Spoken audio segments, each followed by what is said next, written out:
There's a reason that I always tell you guys you should never find purpose in the job that you do specifically.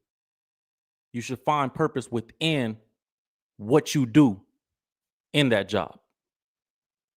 And this is the reason why Shilo Sanders, son of Deion Sanders, has come out and he's pretty much responded to being cut by the Tampa Bay Buccaneers and everything that him and his brothers and his family is going through while trying to go through this NFL draft process. And Shilo, which I'm going to let him speak for himself, I'm going to show you guys what he had to say in a second. He's 25 years old, so it was a long shot that he was going to make an NFL team as it was, especially with everything that's going on around Shedeuer. He says that he knew it was going to be difficult for him to make the team, and he did the best that he could. And obviously, if you've been watching this story behind the Shedeur Sanders thing, the Deion Sanders thing, the NFL, everything that's going on, you've already seen clips like this. What's going on? Hey, look. You doing all right? You got to let my brother have his way in the league. Yeah, you got. I'm worried about your pop. How you doing? What you worried about him for? And you've seen the NFL commissioner say that. I'm worried about your pops. Said that to Shedeur Sanders. You know, letting them know that we don't really have an issue with you, but we don't really like Deion. And so they've been dealing with that. Obviously, in the beginning, Deion Sanders was Shedeur and Shiloh's agent. And the NFL, for whatever reason, don't really have nothing against Shedeur and Shilo, it seems, the NFL at the top. But it's something about Deion Sanders that bothers them. We even heard Hall of Fame player Eric Dickerson, Hall of Fame running back, come out and say that NFL teams were told not to draft Shedeur Sanders. And this is a Pro Football Hall of Famer. He said that, quote, the NFL wanted to make an example of Shedeur Sanders and told teams not to pick him in last April's draft. He alleged this during an appearance on the Rogan and Rodney show. Salute to them for getting that interview and getting that moment. And obviously, we watched everything that happened in the NFL draft where Shedeur slid. And, you know, even after he was drafted, the owner of the team that drafted him, the Cleveland Browns, came out and said, I didn't want to pick Shedeur. If you would have told me we was going to pick him the day before, I'd have told you that's not happening. So we've seen all these things. And Shilo has responded from his perspective, letting everybody know what's going on and what he's been dealing with. So we're going to get into that, man. Before we start, this is a live stream. Obviously, you guys know if you watch the live streams, we start the live streams the same way every single time. If you haven't hit that like button, hit the like button. Let's get it started. Let's try to keep the likes up as we go through this. We always start the live stream with a prayer. I like to pray for you guys before we get started. So we're going to start that way today. Here we go. Dear Heavenly Father, thank you for another day, God. Thank you for another opportunity, God. Thank you for letting us know that we are more valuable than the jobs that we work and more valuable than just the things that we do, God, but we have a bigger purpose in you. God, I ask that you bless everybody listening, their children, and their family, and their loved ones. In Jesus' name, amen. So, let's see what Shilo had to say about this whole situation. I'm very interested to see. I waited. I didn't watch it yet. I waited to come in the live stream with you guys and see what you guys have to say. And I see you guys in the chat. Subscriber only chat. If you're not a subscriber, you're not going to be able to be in the comment section. Let's jump into what Shilo Sanders had to say. Here we go.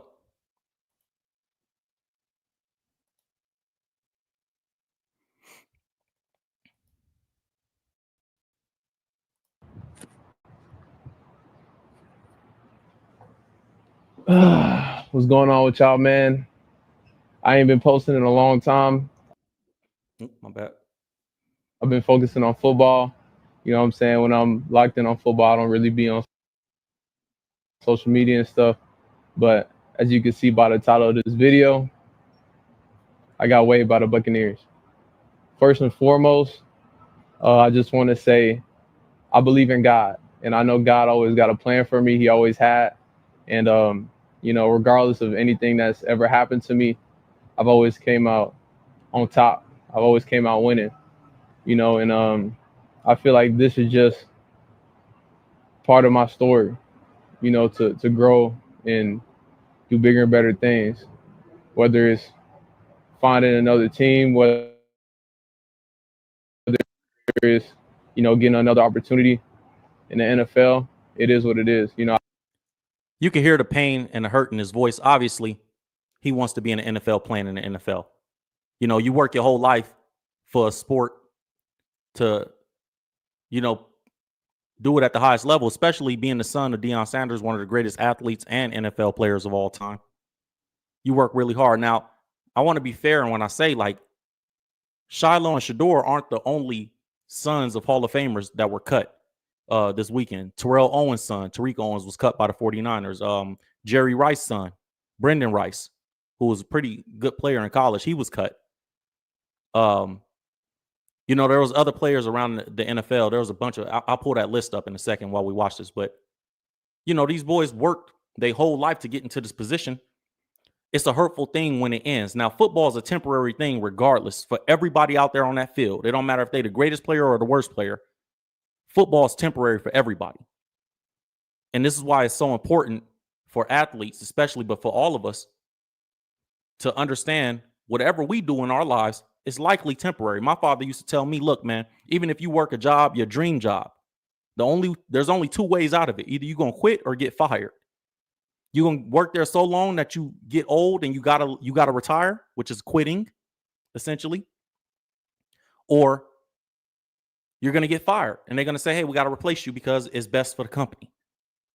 So all things work-related come to an end. But in football and sports, basketball, football, sports, soccer, whatever, it seems like a lot of times athletes don't know what they're going to do next, and they don't know how to think about, what's my next move after this is over, because so much dedication and focus goes into making it. So you can hear the hurt in his voice. He wants to be in the NFL, but I mean, like I said, Shiloh's 25 years old, undrafted safety. It's a long shot. I truly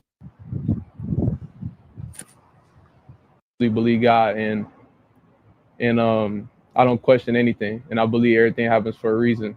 But my time being up here with the Buccaneers has been nothing but great. Just the city, my teammates, my coaches, everybody's always poured in love and support towards me, and I'll forever be grateful for that. And I truly just want to say I appreciate everyone for everything. I've had the best time up here in Tampa, but everything just happens for a reason, and it is what it is. So I've been talking to my agent, and we're waiting on the next opportunity. If that's the NFL, cool. But God's blessed me with a lot of talents to do other things other than play football, And I feel like in every athlete's life, it becomes a point to where the game ends for you. That's what I was just saying. Mind you, I haven't watched this video. This is my first time watching it with you guys. It sounds like Shilo is getting prepared in his mind that maybe I won't be an NFL player. Maybe that's not my path. I'm sure Deion has sat down with him. I'm going to show you guys what Deion had to say about this in a second. But he said, if it's in the NFL, cool. Meaning I could play for other leagues. I talked to my agent. We looking at our options. Am I going to be in the NFL? Am I going to play somewhere else? 25 years old. Maybe he still want to play football for the next 5 years or so. But we'll see. I seen that the CFL bought rights to sign Shedeur and Shilo if anything happens. There's a team up there. And we'll see how it goes. But like I said, the game ends for everybody, man. So, and the sad thing is, like, y'all see it all the time. If you just be scrolling on the internet, you could be a Hall of Famer, one of the greatest players of all time. People still gonna have something to say. They still gonna have something negative to say. You could have been one of the greatest players, played for 20 years, and they still gonna say Tom Brady was still a cheater. He still deflated the footballs. He still did this. He got lucky. It doesn't matter. So at some point, the game ends for everybody, like you said, and it's going to end when you're relatively young, even if you have the longest career in the world. You know, we look at LeBron James and Tom Brady and these guys like, dang, over 40? You playing over 40? In the scheme of sports, that's very old, but in the scheme of life, you still got a lot of life to live after that game ends. If you retire at 40 years old, still a lot of life to live.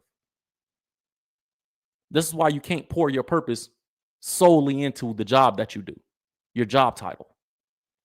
You can find purpose within the job that you do, but don't pour it solely into the job title, right? And I'm not saying that's what it is. We believe God, and it is now. I'm just saying mentally I'm good because I know that I got a lot of talents and I've been blessed. Right. And basically every athlete comes to this point to Hit where that like button. you find yourself without the game of football, and then you thinking about what can you do next, what now. And you know, I'm thankful for my family, my friends, and just my support system. I've been cool, I've been good. The NFL is just, I mean, they call it not for long league. Nothing's ever certain. Even if you make the team, it's not certain. So you always want to not really have a backup plan, but you always want to have other interests that you're interested in. I could tell that he's trying to be diplomatic about it because he's still like, yo, I still kind of want an opportunity in the NFL, so I can't say what I really want to say. So let me be a little bit PC. But it's the not for long league. You know, average career, what, 3 years? Even if you make the team, they don't guarantee contracts most of the time. You can have a 4-year contract in the NFL and be cut today, and that's just the end of your career. So he's coming to terms. It sounds to me like he's coming to terms with, I'm probably not going to get another opportunity. If the phone don't ring on that first week after you got cut and you're 25 years old,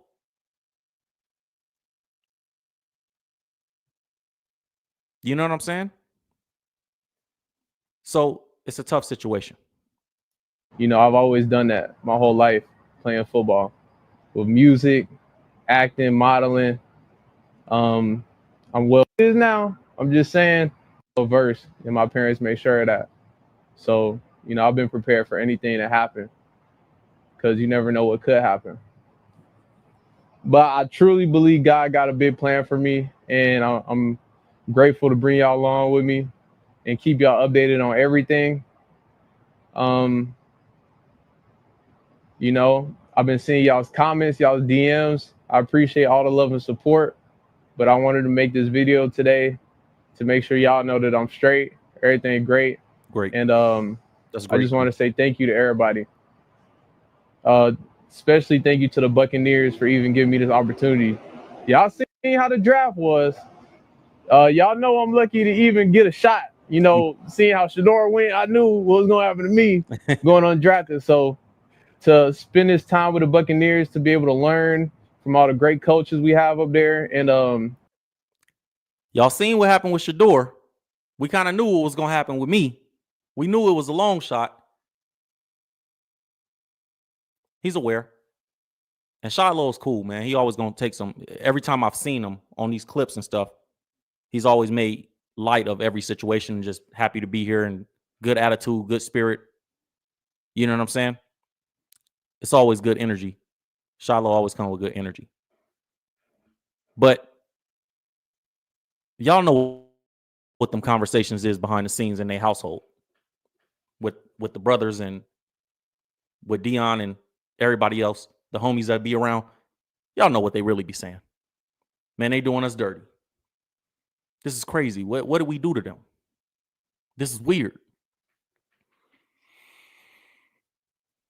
It gotta be an annoying situation because Shilo and Shedeur ain't did nothing to nobody. And that's the hurtful part for them. You know, that's the hurtful part for them. But he's aware. We saw what the commissioner said, the NFL commissioner said, and he's like the mouthpiece. If you don't know, the NFL commissioner is the mouthpiece for the owners. So he's the one that when he say something publicly, that's really what all the owners in the NFL feel should happen or should be said. So when we heard, and I played the clip for you guys, I'll play it for you again. When we heard the NFL commissioner say this to Shedeur Sanders. Hey, big guy. What's going on? How you doing? Hey, look. You doing all right? You gotta let my brother have his way in the league. Yeah, you gotta. I'm worried about your pop. So, how you doing? What you worried about him for? We got to assume that that's coming from all the owners in the NFL, right? And we did a breakdown of some of the things that's in Shedeur Sanders' contract. Go check that live stream out. We did it a couple weeks ago where we talked about, this is the real reason why the NFL hates Shedeur, because what's in his contract, the prime equity clause, how Shedeur is not just another player. He owns his own brand. He got essentially the first NFL NIL deal, reportedly. And that's probably leading to a lot of the stuff that they're going through behind the scenes. So that's the stuff that we're not seeing, but that's what's going on, I believe. And so when Shilo was responding, he's playing the line like, I knew when they started doing my brother crazy that it was up for me. Maybe I had a chance, but he's still trying to, keep the door open. Let's see if he had anything else to say to finish. Just being in a great building with some great verse, and my parents made sure of that. So, I've been prepared for anything to happen. Players, it was a great experience for me, and I'm forever grateful for that. And I just want to make this video to let y'all know everything's great. And I'm just staying in shape, staying ready for the next opportunity, and we'll be ready for anything. I appreciate y'all. All right, that's all he had to say. Deion Sanders responded to this whole situation with Shilo being cut. And even in Deion's response, you know what they hate? You know why they hate Deion? And this is why a lot of certain people, especially God's chosen people, get hate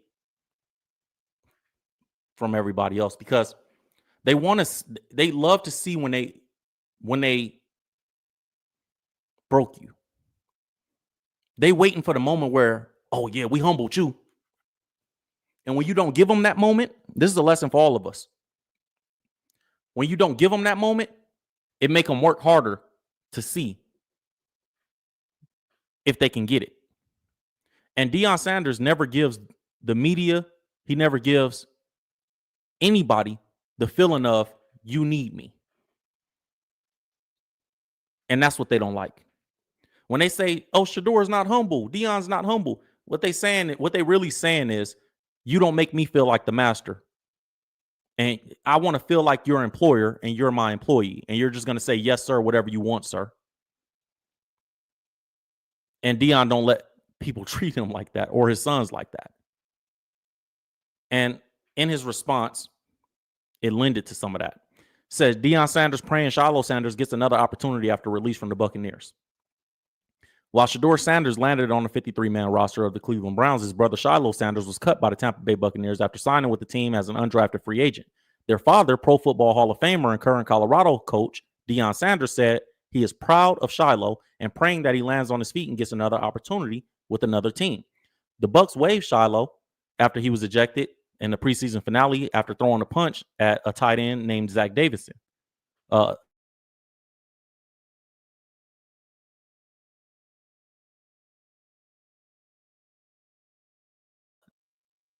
me see. This is the quote that Deion Sanders said in response to Shilo being cut. He said, Shilo is a man of many talents. He's a man of many talents. He's going to be straight. All the Sanders are going to be straight, with or without football. You better believe that. I take care of mine, and I always have.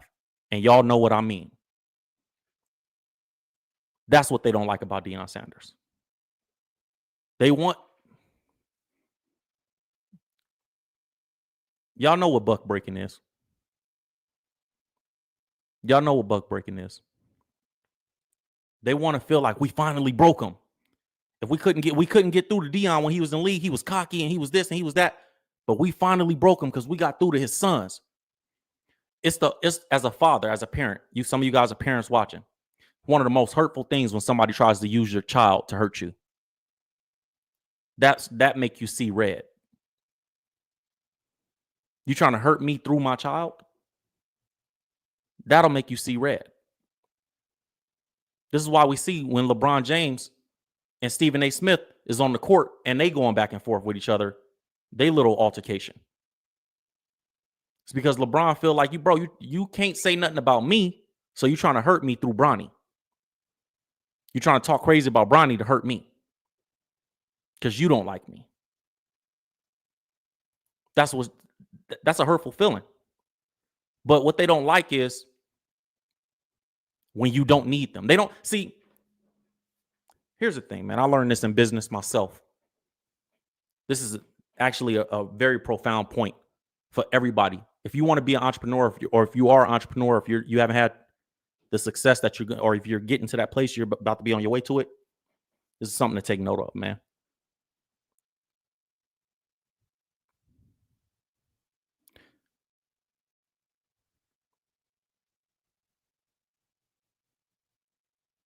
Sometimes they hate when you become more than they expect. They hate when you become more than they expect. And they don't know how to deal with somebody that doesn't need them. Have you ever wondered why certain people get pushed to the forefront? You'd be like, yo, this person don't even have talent. Why is this person famous? It's because the person needs them in that person's mind. And they know how to deal with that. We know how to deal with the person that needs us and feels like they need us. We don't know how to deal with somebody that your father already had. You grew up with money. See, Shedeur Sanders and Shilo, and you notice the other Colorado players ain't having no trouble. They NFL ready. But Shedeur and Shilo, the NFL don't know how to deal with it. They don't know how to deal with, we got a player here that understands after football, he's still somebody. We want you to, we like the player. We like the player that you need us to buy your mama a house. You got to do whatever we say so your mama don't have to be struggling no more. They don't know how to deal with I've been rich. I've been a millionaire since I was a kid. My dad took care of me. I had an active father. They don't look, they like the LeBron James story. This ain't a shot at LeBron, but they like the LeBron James story. They don't like the Lonzo LeVar Ball. You get what I'm saying? They like Gloria James. They hate LeVar Ball. You would think Kevin Durant don't have a father the way the NBA promotes him and his mom. His father was active his whole life. You never see Kevin Durant KD father. You just see his mama. They like that. They don't like this. Your father going to be your agent. Your father made sure that he was active, coached you your whole life. Don't allow you to make us people, these agencies, these big entities. And this is not just the NFL, man. I'm telling y'all. I can tell y'all from my own perspective in business. They don't know how to do deals with you and how to deal with you when you really don't need them. I'm coming in with my own money. They don't know how to do partnerships. They know how to do employee-employer relationship. Some of you guys experience that in your own life. How many of you guys work at a job where they don't know how to look? Some of you guys, if you ever been a contractor, how many times have you worked as a contractor and then the employer is talking to you like you're an employee? Hey, I need you to be in meetings. I need you to do this. Nothing that's in your contract. Some people don't know how to deal with people that are independent. They need you to be codependent. So you feel like you need me. And the minute that you start acting like you're somebody without me, I don't really want to be around you. I don't want to be bothered with you. That's how these entities look at it. The NFL is one of them type of clubs. Billionaire boy club. You know, Shedeur's coach, Kevin Stefanski, Browns coach, responded to the accusations that he was sabotaging Shedeur Sanders. And I thought he sounded a little bit nervous personally when he was talking. You know, but it could be because all the other stuff that's going on.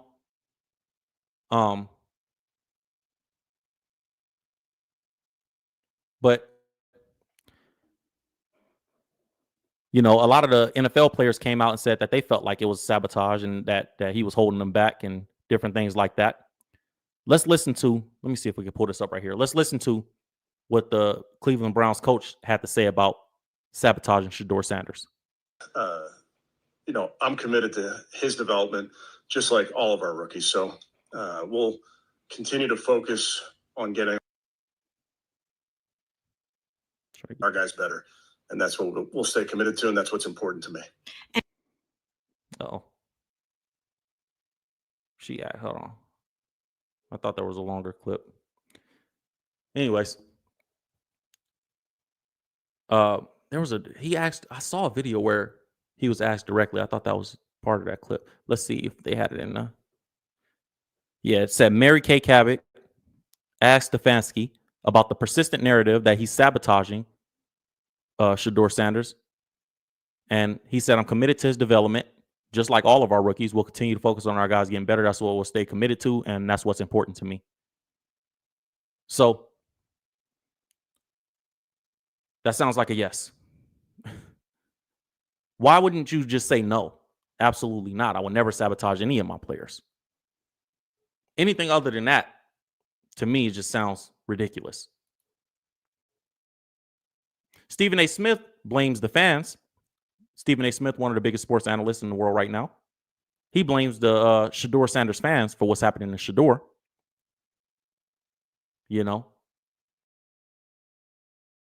which I think is ridiculous, but let's see what he had to say. Maybe he'll change my mind in his words. Stephen A. Smith said, I certainly can understand any kind of skepticism about not letting Shedeur Sanders finish the 2-minute drill in the last preseason game. But to sit up here and look at a 2-time coach of the year who's never had that kind of reputation, and automatically attach the word sabotage to him when it came to Shedeur is problematic. Said that may be one of the very reasons I'm talking about outside of his talent that he fell to the 144th overall pick because of moments like this. The second you make a decision about him, if it's something the masses out there don't agree with, no matter how ill-informed and amateur they are in dissecting what's transpiring, nevertheless, that kind of noise is going to be out there unfairly and unnecessarily, and that's the kind of stuff that teams may have wanted to avoid during the draft. Get out of here. So now Stephen A. Smith is saying it's because of the fans, because y'all get so loud when he's done wrong, when y'all think he's done wrong, and y'all don't have the expertise that I have. Get out of here, bro. Skip Bayless just came out and said Stephen A. Smith don't even prepare for his shows. He just listen to other people take and just say the opposite thing. Skip Bayless just said that. It's like Stephen A. Smith is not the guy that prepares. He said if you go back and watch all the First Take episodes, I would say this is Skip Bayless' words. Skip Bayless said, I would say my take that I prepared for. Stephen A. Smith would just sit there, listen, and say, are you saying that XYZ? And then he would just react to that. No preparation. I'm not saying that I think Stephen A. Smith is a great entertainer. But you're no more expert than anybody else. You never played in the NFL, bro. You're no more of an expert to speak on it. You're getting the reports and the information just like everybody else. And everybody else is watching the situation just like you. And you're no more expert on the NFL because ESPN didn't give you a contract, a big contract. No disrespect. But ESPN didn't give you a big contract because you're an expert. And this is what I tell people all the time, man. In every business, you're never great. You're always on time. I don't care what the business is, the service, or the product is. You're never great. You're always on time. What does that mean? That means you guys don't watch my content because I'm the best content creator in the world, because I do my job so well. And success, and I've had a lot of success. Stephen A. Smith has had a lot of success. Success will have you start fooling yourself to think that you're the expert. No, you're not. You're just on time. In the words of Smokey Robinson, everybody got a time, and it's just your time right now. Your star is just rising right now. So to say fans don't know what they're talking about, you're a fan, bro. You've never played in the NFL. Nobody's ill-informed just because they don't talk to the players personally. We could sit back, look, and say, bro, and we could ask other NFL players, hey, do y'all get taken out the game in the last 2 minutes of the preseason? No, that's not right. Okay, cool. All the players are saying that's not right, so we're going to listen to that. I don't like these people are ill-informed, and no, people have eyes and they use them. So when Stephen A. Smith is saying, this is the reason that he fell in the draft. Okay, well, that's a stupid reason, and that's wrong still. That don't make it right, bro. Not saying I don't think he was saying that makes it right. But I don't like that. Saying that people don't have expertise. Why? Because, and you do? Nah, come on, man. Everybody on them shows is just saying opinions. ESPN gave Stephen A. Smith that contract because you're a great entertainer, bro. Because you get people to watch, not because you're an expert about what you're talking about. And that's what I mean when I say we're never great. We're always on time. You know how to get people to watch, no matter what comes out of your mouth and what you're saying.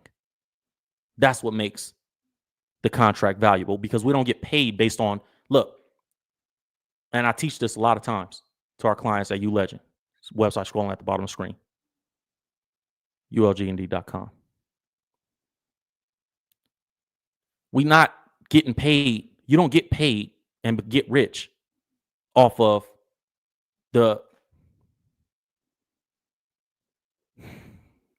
it's not about the quality of the value necessarily. It's about the quantity of that quality. How many people do you serve? For example, an elementary school teacher teaches 40 kids a year. So you're going to make $40,000 a year. Even though what you're doing is more valuable to society than LeBron James dribbling the basketball, or in this case, Stephen A. Smith getting on ESPN and talking about sports drama. But in that same vein, you're only serving 40 people. Stephen A. Smith might talk to 40 or 400 or 4 million, let's say 4 million. He gets 4 million people to watch his show every week. So he's going to get the big he's going to get paid like 4 million people are watching.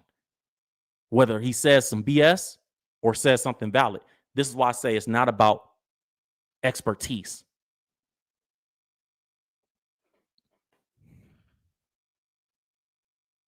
You're not great, you're on time. It's just your time right now.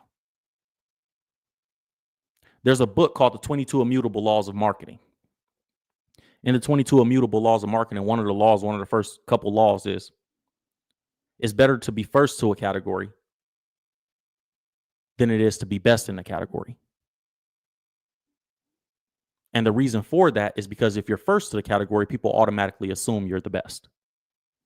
For example, what's the best sports drink? People are going to say Gatorade. Is it the best? Probably not. It's probably not the most healthy. Probably got worse chemicals than other things, but it's the first. So you assume it's the best. So, same concept. We're never great. We're always on time. I think what's going on with Shilo, Shedeuer, the NFL, Deion Sanders, all that, I think it's crazy. And obviously, they're going to fall on their feet regardless. And they're going to figure it out. Because life is not football. Life is not all about football. It's just not. Life ain't all about any one thing except God's kingdom. That's it. At the end of the day. Everything else, we just trying to figure out while we down here, man. So I pray for Shilo. I pray for Shedeur. I hope that things work out the way they're supposed to work out and God's will being done, not theirs or anybody else's. And I think that they're going to fall on their feet regardless, man. Because Deion Sanders has done a great job, in my opinion. He's done a great job with the situation that he was given. He's raised his kids. Can't say nothing about it. And if anywhere, look, I always say, anywhere that I got to change the fabric of who I am to be involved. Not now, obviously, some compromises have to be made in professional environments. But if I got to change the fabric of who I am, I don't really care to be there anyway. And that's how I feel about it, man. That's all I got on this topic. We'll be back live. We're getting back started. I know I missed a couple weeks with you guys on a live. I took a little break, but we're about to get back started, so we're going to get rolling again. Tomorrow, we're going to be talking about David Goggins and his daughter calling him a deadbeat and all that. We'll be on that tomorrow. So make sure you guys subscribe. And then the next day, we're going to talk about some things that I saw with Tom Brady and some demonic stuff that he was explaining that he did in order to win those Super Bowls. And I thought, why would he be saying this out loud in public? So we're going to get into those things later on. If you don't know, if you've never been to the channel, we break down entertainment news from the entrepreneur perspective. That's what we do over here, faith-based entrepreneur perspective. So that's all I got for you guys on today's live stream. I'll see you guys next time. My name is Will Evans, and I'm from You Legend Media, Be Your Brand. We're going to sign out, go to commercial break, and I'll see you guys next time. God bless. We created an inner circle, and the people in our inner circle, they're all being exposed to new information. They're all being exposed, not just information, they're being exposed to an experience of the community that we built. We have a bunch of different things over there in our inner circle. Awareness holds a lot of us back from success. We're not aware that we can have anything or do anything different than what we've always been around and what the people before us told us that we could do. The awareness that you have is what allows you to get to the next level of life. Because everybody over there gets a new expectation, they go out there and they accomplish things, and we get the success stories in the emails all the time and different things like that. So if you have any questions about your brand, any questions about how do I do this or how do I do that, anything in general, you may be in the middle of somewhere that, hey, we don't have a bunch of big downtowns and people doing big events or things like that. You need to be exposed to people that are like you. In that inner circle, we do that for you guys. So I would encourage you guys to go over there and join the inner circle.